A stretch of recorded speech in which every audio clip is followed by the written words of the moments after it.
were very much invested in having Trump win, right? And if they were very much invested in having Trump win, was the reason why they focused so heavily on the African American community, because the African American community traditionally seems to vote Democrat. So they were trying to do something to break that up, or trying to do something to weaken the position of the incumbent, or Hillary Clinton, and maybe put some emphasis on Jill Stein or some alternative candidates? Yeah, so the way that the political campaign, the political aspect of it played out, so they started building these relationships in 2015. And, they're doing this tribal thing. We've got our in-group. We're part of this community. And then what you start to see them do is there was a tiny, tiny cluster in the early primaries where they were supporting Rand Paul. And then they pivot to Trump pretty quickly. And probably Rand Paul just didn't poll well, and they were like, there's no way to get any lift here, but maybe Trump was getting, some actual lift in the media. And so you see them move into supporting Trump. And then for the remainder of the data set from 2015 through the end, which was mid-2017 or so is when this thing ends, it's adamantly pro-Trump on the right. And on the right, you see not only pro-Trump, but you see them really working to erode support for mainstream or traditional Republicans, traditional conservatives. You see a lot of the memes about are you with the cuck-servatives or the conservatives? And they're, and so the cuck-servatives, of course, are they've got pictures of Lindsey Graham and John McCain. They hate John McCain. John McCain shows up a million times. And Marco Rubio, why? Ted Cruz. Well, I think that they, one of the theories is, and I believe this is probably true, they really strongly disliked Hillary Clinton because there was concern that she would, things that she was saying about increasing freedoms in Russia were very threatening. They thought the best bet to get sanctions removed was Trump. So they had specific outcomes that they were hoping for. And that was one of, so there's always a political motivation. So there is this narrative around they just want to kind of screw with American society, create divisions, amplify divisions. When you look at the political content, the clear and sustained support for Trump, and even more than that, the clear disdain for Hillary Clinton, there is not, on Facebook and Instagram, there was not one single pro-Hillary post. There were some anti-Trump posts, because if you're running an LGBT page, of course, they're going to say negative things about Trump, and they're saying it, so you should vote for Jill Stein. There was early support on some of the left-leaning pages for Bernie Sanders, but you actually see the support for Bernie Sanders come in more after it becomes clear that he's not going to win, because then they're using Bernie Sanders as a way to say this was stolen from him by the evil Clintons, or Jill Stein. Here's a true independent, real liberal. We should be voting for her if we want to support a woman. So there are these feminism pages really pushing this narrative of Jill Stein. So you have the left-leaning pages, totally anti-Clinton, and then you have the right-leaning pages, staunchly pro-Trump and also strongly anti-Cruz, anti-Rubio, anti-Lindsey Graham, basically anti-every, now what's called establishment Republican. And there's this kind of pushing of people to opposite ends of the political spectrum. So this is where you get at the conversation around facilitating polarization. So not just, it wasn't enough to just support Donald Trump. It was also necessary to strongly disparage the kind of traditional conservative moderate center right in the course of amplifying the Trump candidacy. Does that make sense? Yes, it does. I know it's a lot of stuff. Yeah, it is a lot of stuff, but it does make sense. And one of the things that was really bizarre to me watching the election, and I was trying to figure out, is this because Trump is so bombastic and he's so outrageous and he's just a different person, that the way I was describing it on stage was that finally the assholes have a king, because they never had a king before. Everyone who was running for president was at least mostly dignified. I mean, basically, it's really difficult to go back in time and find someone who isn't. Yeah. Find someone who, there's no one who insults people like he does. I mean, he insults people's appearances. He calls them losers. He called Stormy Daniels horse face. I mean, he says some outrageous shit. So part of it was me thinking like, wow, maybe he's just ignited and emboldened. I actually had this conversation with my wife today.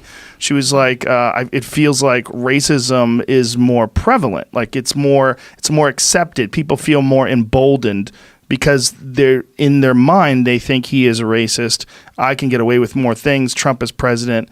Like there's actually videos of people saying racist shit and saying, hey, Trump's president now. We can do this. So I was thinking that, well, maybe that's what it was. It's just sort of like some rare flower that only blooms under the right conditions. Poof, it's back, right?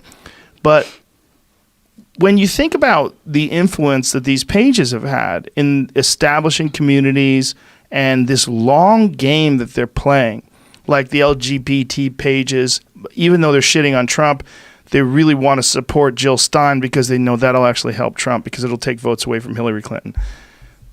It seems different.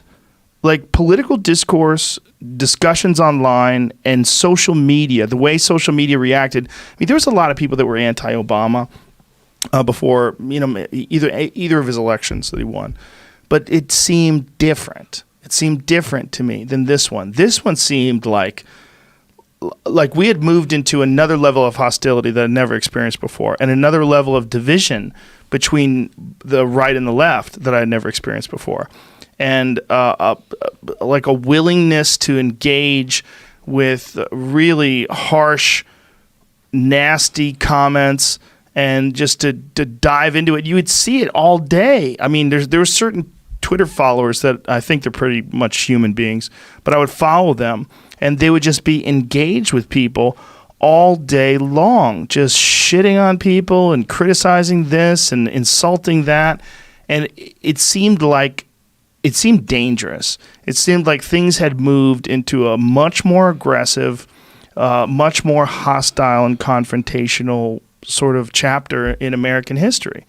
If this is all done at the same time that this is happening, how much of an influence do you think this IRA agency had on all this stuff? That's the question that we would all like the answer to, and I unfortunately can't give it. And so, in your mind, though, let me kind of caveat that the thing that we don't have, that nobody who looks at this on the outside has, is we can't see what people said in response to this stuff. So I've looked at now almost 200,000 of these posts. Is what I spent most of last year doing was this research, and we can see that they have thousands of engagements, thousands of comments, thousands of shares. We have no idea what happened afterwards, and that's the problem. So once the stuff comes down, it's really hard to go back and piece it together. So I can see that there are some of, per your point, the really, really just fucking horrible troll accounts that they ran. They didn't necessarily have a lot of followers, but you see them in there like adding people. So they're, at, and then the name of a reporter, at the name of a prominent person. And so they're in there kind of like draft on the popularity of, famous people, basically. And they're just saying like horrible shit. And the tone is so spot on. And one thing that was interesting with a couple of them is like, if you go and you look at their profile information, which was also made public, they would have like, a Gab account in their profile. That was like, so they would, so it was a remarkable piece of kind of the culture in which you see that like, they're actually sitting on Gab too, right? And so they can also go and they can draw on, they're in Reddit. There's, 900 or something troll accounts were found on Reddit. They're on Tumblr. And so they're just picking the most divisive content and they're pushing it out into communities. And at the same time, we can see that they're doing it, but we can't see what people do in return. We can't see, did they just block? Did they have the fight back? Was there a huge, when this happens on a Facebook page, and they're doing something like telling black people not to vote, as black people, we shouldn't vote. What do people say in response? And that's the piece that we don't have. So when we talk about impact, a lot of the impact conversation is really focused on, did this swing the election? We don't have, nothing that I've seen has the answer to that question. The other thing is, but the second question, the thing when I think about impact, I think from I think you and I agree on this. It also matters, how does this change how people relate to each other? And we have no real evidence of, we've no information on that either. This is the kind of thing that lives in some, Facebook has it. The rest of us haven't seen it. Now, are most of these people, is this mostly Facebook? Is it mostly Twitter? Or how does it break down? Yeah, so there were, here are my little stats here because I don't want to give you the wrong data. There were 10.5 million tweets, of which about 6 million were original content created by about 3,800 accounts. There were about 133, let me just read it, 133 Instagram accounts with about 116,000 posts, and then 81 Facebook pages and 17 YouTube channels with about 1,100 videos. And so they got about 200 million engagements on Instagram and about another 75 million or so on Facebook.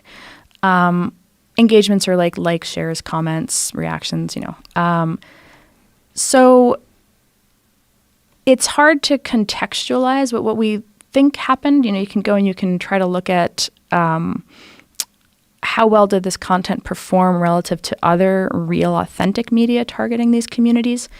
And what you see with the Black community in particular is their Instagram game was really good. They're on their Instagram accounts, the top 5, 3 of them targeted the Black community and got tens to 100 millions of engagements. So wow. I would have to pull up the exact number. Is it mostly Don't memes? know it off the top of my head. Yeah, it's on Instagram. It's all memes, and then so we have the memes, and then we have the text. On Instagram, you can't really share, so it's amazing that they got the kind of engagement that they did, even without the sharing function. Mm-hmm. One of the things you can do is if you know the names of the accounts, and a lot of them are out there publicly now. You can actually see them in regram apps. So people were regramming the content. So Facebook says about 20 million people, engaged with the Instagram content. But what isn't included in that is all of the regrams of the content that were shared by other accounts.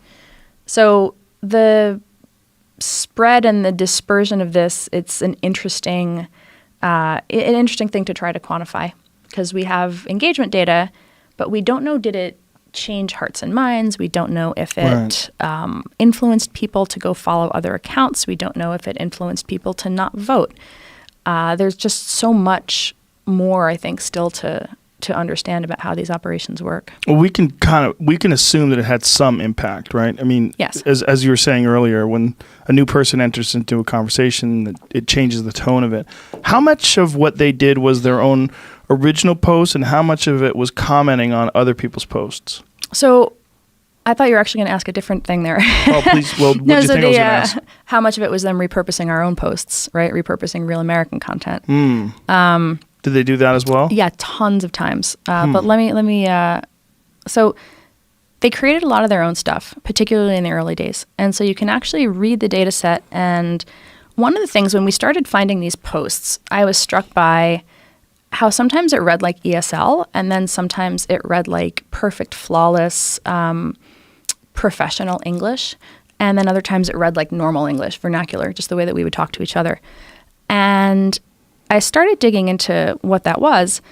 So when it was vernacular English, when it read like fluent American English, it was usually cribbed from somewhere else. So they would go and they would find a local news story from some obscure local paper, and they would crib, and then they would paste that, and then so the Facebook post would be that cribbed sentence from that article, and then their meme, and maybe they would add a sentence underneath it to give it some kind of context or angle. When they would write their own stuff, you would see the sloppiness. That's where you could see subject-verb agreements not quite there, the ways in which like Russian possessives are different than American possessives, the slips there.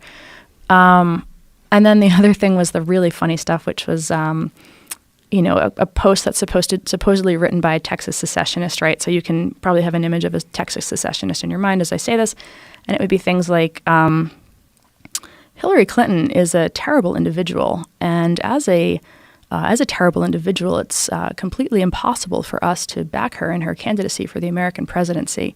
furthermore, it's like furthermore, ergo, Right. it is clear that. And I'm like, it reads like, remember you're like in, English in college or something, and you've got to Yeah. like write a formal essay. I was like, oh, okay, come on. You bullshit your way through it. Right. Yeah. So nobody actually talks like this, especially not, your Texas stereotypical secessionist. Texas secessionist. So it was funny seeing these incongruities. And that's unfortunately one of the best ways to tell what you're dealing with is actually to kind of look for those incongruities now and see as you read communications online, like does this read like an American? Does this read like a communication? And what we started to see was one way to not get caught for your lousy English or your cultural lack of kind of native abilities is to just repurpose other people's stuff. And so that's where you would see memes getting shared from on both the right and the left. You'd see a lot of these like Turning Point USA memes that they were repurposing and pushing out, or you would see Occupy Democrats or the other 98%. So memes from real American pages, real American culture, and they would just sometimes slap a new logo on and just repost it as if it was theirs. So it does, in those instances, read just like, authentic American content. And in many ways, it is authentic American content.